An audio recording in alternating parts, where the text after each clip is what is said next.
Assalamualaikum warahmatullahi wabarakatuh.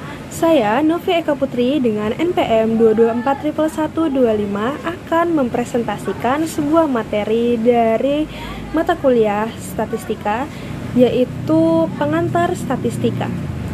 Statistika adalah sebuah pengetahuan yang berhubungan dengan cara-cara pengumpulan fakta, pengelolaan, serta pembuatan keputusan yang cukup beralasan berdasarkan fakta dan analisa yang dilakukan.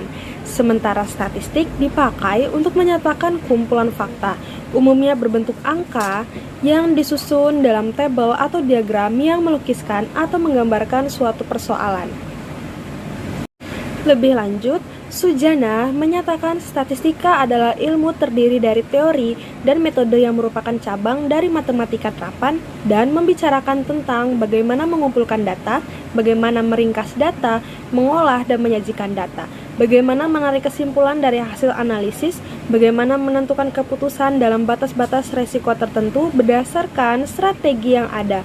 Dalam kaitannya, untuk menyelesaikan masalah, pendekatan statistik dibagi dua, yaitu pendekatan statistik dalam arti sempit dan luas. Dalam arti sempit, atau statistik deskriptif, statistika yang hanya mendeskripsikan tentang data yang dijadikan dalam bentuk tabel, diagram, pengukuran rata-rata, simpangan baku, dan seterusnya tanpa perlu menggunakan signifikan atau tidak bermaksud menggunakan generalisasi. Sementara dalam arti luas, statistik inferensi induktif adalah alat pengumpulan data, pengelolaan data. Statistika merupakan suatu disiplin ilmu yang mendalami cara mengumpulan analisis, interpretasi, dan presentasi data. Dengan menggunakan konsep-konsep matematika, statistika memberikan kerangka kerja untuk memahami variasi, pola, dan hubungan dalam data. Proses statistika dimulai dari pengumpulan data yang bisa diperoleh melalui berbagai metode seperti survei, eksperimen, atau observasi. Setelah data terkumpul, langkah selanjutnya adalah analisis statistik. Ini melibatkan penggunaan berbagai teknik matematika seperti pengukuran pemusatan data, mean, median, modus, pengukuran dispersi data, range, variance, deviasi standar, dan teknik statistik inferensial untuk membuat generalisasi dari sampel ke populasi. Interpretasi hasil analisis statistik menjadi aspek kunci dalam proses ini. Statistik memberikan alat untuk mengambil keputusan berdasarkan bukti empiris dan interpretasi yang tepat diperlukan untuk menggambarkan arti sebenarnya dari data tersebut. Kesalahan interpretasi dapat mengarah pada kesimpulan yang tidak akurat atau tidak dapat diandalkan. Presentasi data yang efektif juga merupakan bagian integral dari statistika. Visualisasi data melalui grafik, diagram, atau tabel dapat membantu menyampaikan informasi secara jelas dan mudah dimengerti. Ini memungkinkan orang yang tidak terbiasa dengan analisis statistik untuk mengerti hasil dengan lebih baik. Secara keseluruhan, statistik memiliki peran yang krusial di berbagai bidang kehidupan, termasuk ilmu sosial, ekonomi, kedokteran, dan sains. Kemampuannya untuk mengurai dan menganalisis data membuatnya menjadi alat yang sangat berharga dalam mengambil keputusan dan pemahaman. Pengumpulan data statistika. Pengumpulan data statistika adalah proses memperoleh informasi numerik atau kategorikal dari suatu populasi atau sampel untuk analisis statistik.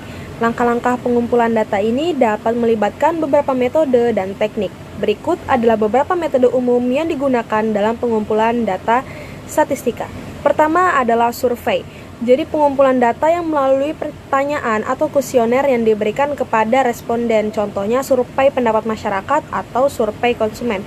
Kedua adalah eksperimen, yaitu pengumpulan data melalui kontrol variabel tertentu dalam suatu situasi terkontrol. Contohnya adalah uji klinis obat, eksperimen laboratorium. Ketiga ada observasi, yaitu pengumpulan data melalui pengamatan langsung tanpa interaksi langsung dengan subjek. Contohnya pengamatan perilaku konsumen di toko. 4. Wawancara, yaitu pengumpulan data melalui pertanyaan langsung yang diajukan oleh pewawancara melalui responden. Contohnya adalah wawancara kerja dan wawancara kualitatif.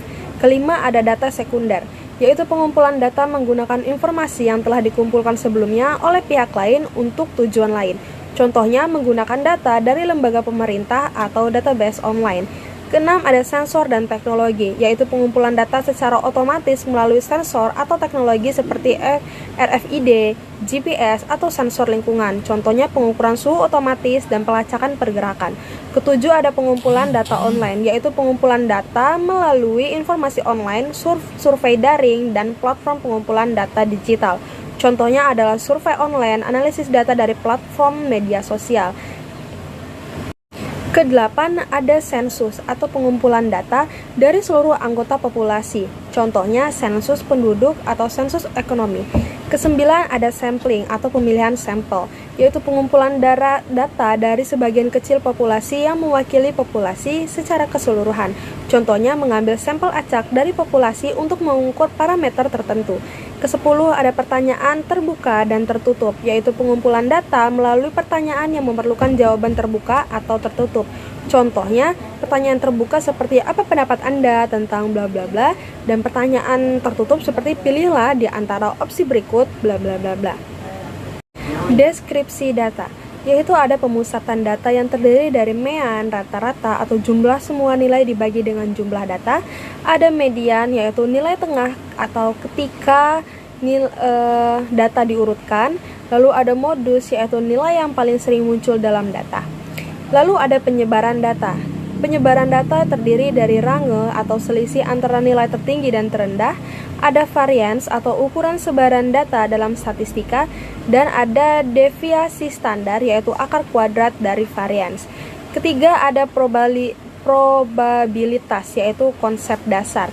Jadi probabilitas adalah ukuran sejauh mana suatu kejadian dapat terjadi. Nilai probabilitas berkisar antara 0, tidak mungkin, hingga 1, pasti terjadi. Distribusi probabilitas. Distribusi normal, yaitu distribusi simetris dengan bentuk lonceng. Lalu distribusi binomal, yaitu distribusi probabilitas untuk eksperimen dengan dua hasil. Lalu ada inferensi statistik, yaitu terdiri dari konsep dasar. Inferensi statistik melibatkan pengambilan kesimpulan tentang populasi berdasarkan sampel data. Lalu ada internal kepercayaan, yaitu rentang nilai yang mungkin berisi parameter populasi. Lalu ada uji hipotesis, yaitu proses untuk menguji pernyataan atau asumsi tentang populasi. Lalu ada regresi dan korelasi. Regresi adalah menjelaskan hubungan antara dua atau lebih variabel, yaitu terdiri dari regresi linear, yaitu hubungan linear antara variabel, dan korelasi, yaitu mengukur sejauh mana dua variabel bergerak bersama-sama. Presentasi data, yaitu terdiri dari visualisasi data, yaitu terdiri dari grafik batang, diagram lingkaran, histogram, dan diagram pencar. Tabel statistik untuk penyajian data dengan rapi. Ada lagi yaitu aplikasi statistika di berbagai bidang, misalnya ekonomi itu ada analisis tren, proyeksi ekonomi. Di dalam bidang kesehatan dan pemantauan penyakit yaitu uji obat. Di dalam sosial ada survei pendapat, analisis perilaku. Kesimpulannya adalah pengantar statistika memberikan landasan untuk memahami dan mengelola data dengan benar, membantu pengambilan keputusan yang informasional, dan menyediakan alat analisis yang vital di berbagai bidang kehidupan. Cukup sekian materi untuk statistika. Wassalamualaikum warahmatullahi wabarakatuh.